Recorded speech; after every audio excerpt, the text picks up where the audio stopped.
अस्सलाम वालेकुम रहमतुल्लाहि व बरकातहू। दोस्तों, जब जब मुसलमानों का बड़ा त्यौहार आता है तब तब ख़तरे की घंटी बजने लगती है। तब तब हुकूमत का जो है नया आदेश, नया फरमान जारी होने लगता है। खैर, जो नौजवान किस्म के हैं, जो बिल्कुल गर्म मिजाज रखते हैं, उनके लिए ये क़ानून बहुत ही ज़्यादा ख़तरनाक हो सकता है। तो इसलिए क्या है कानून, क्या है मुसलमानों के लिए ख़तरे की घंटी, ये सारी बातें इस वीडियो में आप जानेंगे। लेकिन पहले आप ये वीडियो देख लीजिए, उसके बाद कुछ अहम बातें भी आपसे मैं करूँगा। यूपी में रमजान को लेकर योगी आदित्यनाथ का हाई अलर्ट। देखिए, योगी आदित्यनाथ ने हाई अलर्ट लगा दिया। ये खबर तमाम निकल के आ रही है, मीडिया भी इसको देखिए पूरी तरीके से दिखा रही है। अब की बार रमजान बिना शोर वाला, बिना लाउड स्पीकर होगी रमजान में अजान।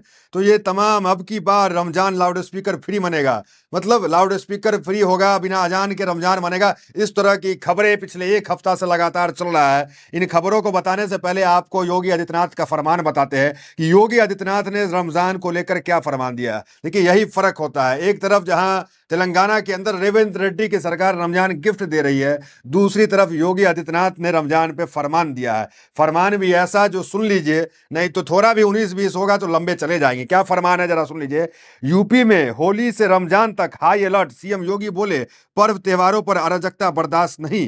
त्योहारों को लेकर सीएम योगी का सख्त निर्देश। बोले, धर्म स्थलों पर तेज आवाज में 9 बजे लाउड स्पीकर। तो लाउड स्पीकर को लेकर रमजान में सख्ती यहां पर दिखाई जा रही है उत्तर प्रदेश के अंदर, कि तेज आवाज में अजान जो है उत्तर प्रदेश में नहीं होगा। आगे देखिए क्या खबर है। रमजान और ईद पर सौहार्द बनाए रखने के निर्देश। मुख्यमंत्री ने कहा कि बोर्ड परीक्षा के दौरान ही रमजान का महीना भी शुरू होगा और संभावित रूप से 21 मार्च को ईद मनाई जाएगी।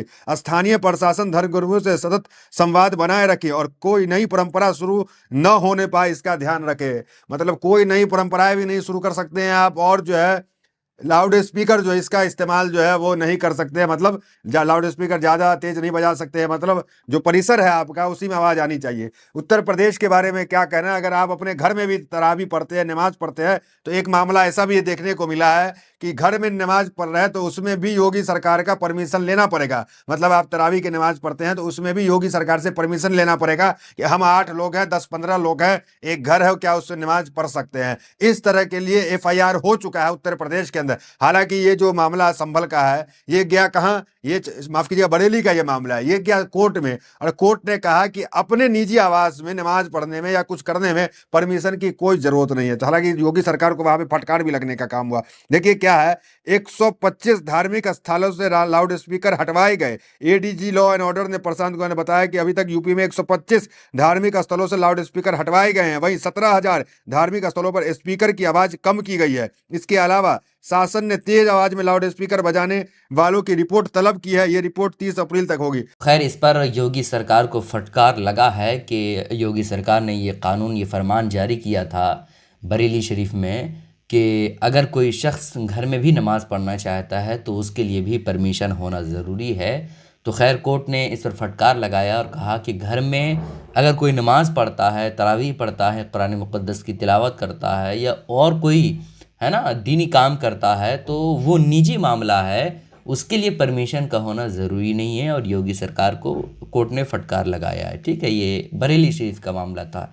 लेकिन रमज़ान शरीफ में ये हाई अलर्ट जारी कर दिया योगी सरकार ने कि कोई भी शख्स जो है ज़्यादा लाउड स्पीकर से जो है धर्मस्थल से आवाज़ नहीं आनी चाहिए, किसी के धर्मस्थल से। और ये जो बार बार उठाया जाता है कि उठ जाइए, इतना बज कर के इतना टाइम हो गया है, सहरी का टाइम अब ख़त्म होने वाला है, समझ रहे। तो इन सब मामलात पर योगी सरकार ने पाबंदी लगा दी है। और अज़ान भी अगर होगी तो ऐसी कैफियत में बिल्कुल नॉर्मल तरीके से अज़ान होगी, हाई वॉल्यूम के साथ जो है अज़ान नहीं होगी। अगर कोई शख्स गवर्नमेंट की तरफ से, हुकूमत की तरफ से जो आवाज़, जो वॉल्यूम फ़िक्स किया गया है, अगर उसको बढ़ाएगा तो ऐसी कैफियत में उसको सज़ा होगी। तो ये रमज़ान शरीफ से पहले हाई अलर्ट जारी किया गया है कि कोई भी शख्स जो है वो हाई वॉल्यूम के साथ, और जहाँ ज़्यादा आबादी है, घनी आबादी है, गैर कौम की ज़्यादा आबादी, वहाँ लाउड स्पीकर का इस्तेमाल नहीं कर सकते हैं। तो खैर, ये रमज़ान शरीफ से पहले होना था, चूँकि जब जब मुसलमानों का त्यौहार आता है, जब जब मुसलमानों का बड़ा उत्सव वाला त्यौहार आता है तब ऐसे कानून जो है हुकूमत की तरफ से लगते हैं। मैं यही हुकूमत से कहना चाहता हूँ कि जब रोडों पर, सड़कों पर बड़े बड़े डीजे, बड़े बड़े साउंड बॉक्स लेकर के लोग निकलते हैं और जब साउंड बॉक्स बजाते हैं तो इतनी ज़्यादा तकलीफ़ होती है वहाँ के आसपास के लोगों को कि बिल्कुल उसका जिस्म जो है वो हिलने लगता है। इस तरह से साउंड बॉक्स, इस तरह से डीजे बजाया जाता है। लेकिन ऐसे लोगों पर कोई कानूनी कार्रवाई नहीं होगी, ऐसे लोगों के लिए कोई कानूनी प्रक्रिया नहीं है। चूँकि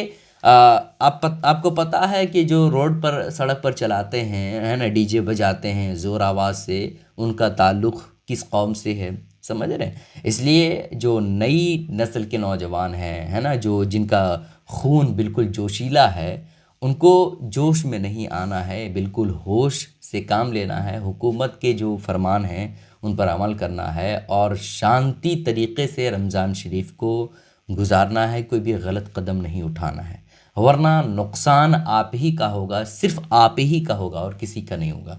समझ रहे, हुकूमत का कोई नुकसान नहीं होगा।